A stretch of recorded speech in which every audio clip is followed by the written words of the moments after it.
Good day everyone!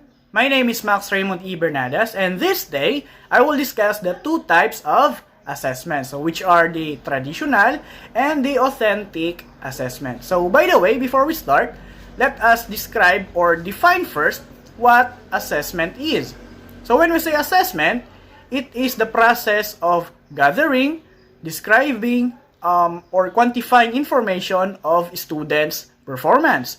In other words, these are the combination of test, testing, and measurement. So when we say test, it is a trial of something on how it works. When we say testing, it is administering the test of what you made. And the measurement, it is quantifying information, or it quantifies data. So yes. Alright, now, there are many different types of assessment, but for this day, I will just discuss the two of those, which are the traditional assessment and the authentic assessment. So let's start first with the traditional assessment. So according to the definition here on Google, it's stated here that traditional assessment refers to standardized testing that uses questions with a limited number of answer choices.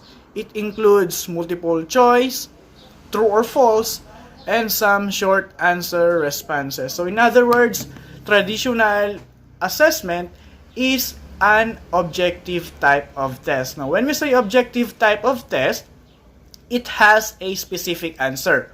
One answer only, like there is no other answer aside from this one or except for this one. Something like that. Okay, so let's move on to the advantages of traditional assessment. So some of the advantages of it is that it is easy to answer because you don't have to explain thoroughly or defend your answer, right? And for the teachers naman, it is easy to check and compare the outputs of the students. So because once again, it has a specific answer. No? In every question, there is only one answer. So that's why. However, it has a disadvantage. No? Because traditional assessment is a lack of context. Meaning, students answer the questions one by one without the need of applying critical reasoning skills. No? So they tend to answer the questions easily without thinking deeply. So, in layman's term, it's called bintot-bintot lang, which is not a good idea of learning, right?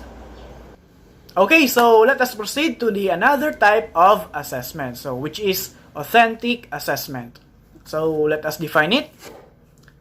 According to Google, it stated here that authentic assessment is where students thoughtfully apply their acquired skills to a new situation or environment. Assessments are authentic if they are realistic, requires judgment and innovation, and assesses students' ability to effectively use their knowledge or skills to complete a task. So this one, I can say that this is one of the best examples or one of the best types of assessment that I know and should be applied by the teachers. Why? Because it directly examines students' performance on a worthy, highly intellectual tasks like role play, experiments, what else?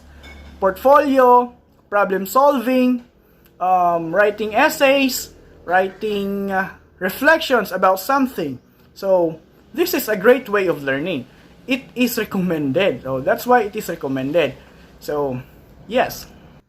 In terms of the disadvantage of authentic assessment, I can only say that it may be hard for someone to adapt, especially to those students who have difficulties in learning, because it requires more effort and more time. So that's it. If you're going to choose, which do you prefer? Is it traditional assessment or authentic assessment? Just comment below and don't forget to subscribe!